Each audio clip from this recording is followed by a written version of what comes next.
I think first of all you've got to work on your craft, and you've got to work on your skills, and you've got to work out what it is that you bring to the market that nobody else can.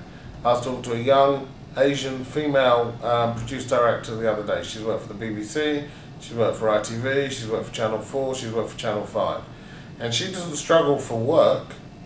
Her biggest problem is that she's not being paid any more this year than she was 5 years ago, because we're in a market situation now where there are so many producer directors on the market.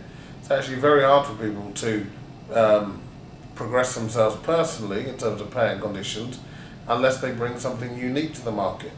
So the question I'll be putting to all of the freelancers is, what do you uniquely bring to the market? We've said publicly we will spend at least 50% of our money outside of London, and we're guaranteeing that at least 17% is going to be spent in Scotland, Wales and Northern Ireland. And I say it to young people who work for me today based in London: if you want a career, you probably don't want to be in London. If you want a career, you should be looking at Scotland, Wales, Northern Ireland, Salford, Bristol or Birmingham. That's where a secure amount of work is going to be for quite some time. This is one of the things which are different about the States. People in America move hundreds of miles to follow where the work is. Here you ask people to move 2 hours up the M6 and you think you've asked them to go to Siberia. It's different, and we need to find a different sort of mindset, because those people who are prepared to move and go where the work is, I think, could be very successful. Actually, this is like the Industrial Revolution, of the industrial working class. For the first time in British history, landowners didn't have power, the powers were the people with the factories. And that is exactly what digital is doing to the broadcasting industry.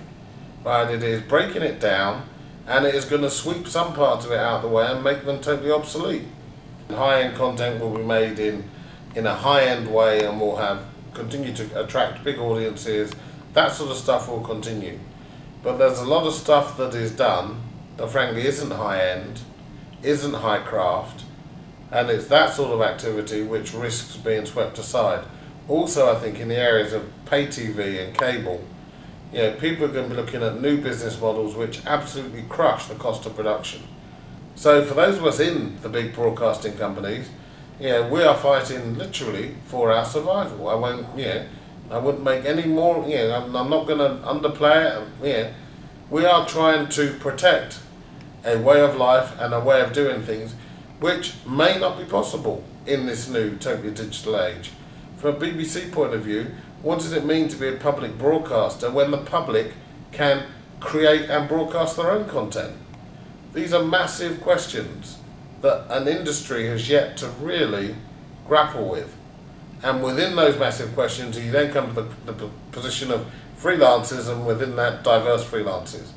And I'm saying all of us, we've got to work out what's going on, we've got to decide what industry we're in, we've got to ask ourselves, have we got the mindset and the skills and the training in order to survive and thrive in that environment? And then we've got to go and do it.